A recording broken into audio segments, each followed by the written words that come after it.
शिव पुराण महात्म्य। दूसरा अध्याय। देवराज को शिवलोक की प्राप्ति। शौनक जी ने कहा, हे सूत जी, आप परम श्रद्धेय और धर्म के ज्ञाता हैं। आपने हम पर कृपा करके यह अद्भुत और पवित्र कथा सुनाई है। इस भूतल पर इस कथा के समान कल्याणकारी और कोई साधन नहीं है। आपकी कृपा से हमने यह बात भली भांति समझ ली है। कृपया बताएं कि इस कथा के श्रवण मात्र से कौन से पापी शुद्ध होते हैं और उनके पापों का किस प्रकार से नाश होता है।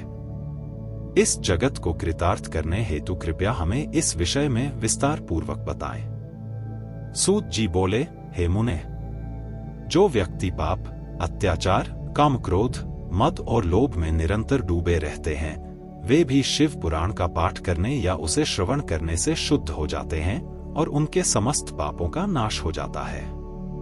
इस विषय में मैं आपको एक कथा सुनाता हूं। देवराज ब्राह्मण की कथा। बहुत समय पहले की बात है। अवंतिका नगरी में देवराज नाम का एक ब्राह्मण रहता था। वह अत्यंत निर्धन और रस का व्यापार करने वाला था। वैदिक धर्म से विमुख और अधर्म में लिप्त यह ब्राह्मण न तो धर्म कर्म करता था, न ही स्नान संध्या का पालन करता था। वह सदैव दुष्कर्मों में लिप्त और लोगों को छलने में लगा रहता था। उसने कई निर्दोष व्यक्तियों को ठग कर उनके धन को हड़प लिया था। उसने कभी भी धर्म कार्य में धन का उपयोग नहीं किया और हमेशा विषय वासना में डूबा रहता था। एक दिन भ्रमण करते हुए देवराज त्रिवेणी संगम प्रयागराज जा पहुंचा। वहां उसने एक शिवालय देखा जहां कई साधु महात्मा उपस्थित थे। देवराज वहीं ठहर गया। एक रात्रि उसे गंभीर बुखार ने जकड़ लिया और वह पीड़ा में तड़पता हुआ वहां पड़ा रहा।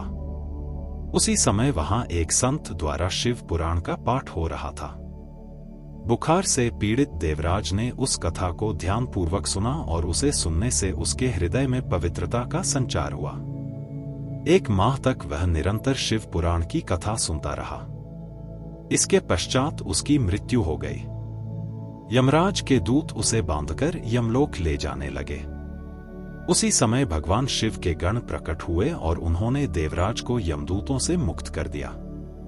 शिवगण उसे दिव्य विमान में बैठाकर शिवलोक ले गए। इस घटना से यमलोक में हलचल मच गई। यमराज ने इन घटनाओं को देखकर भगवान शिव के गणों का आदर पूर्वक पूजन किया और उन्हें श्रद्धा से विदा किया। अंत में देवराज को शिवलोक में स्थान प्राप्त हुआ।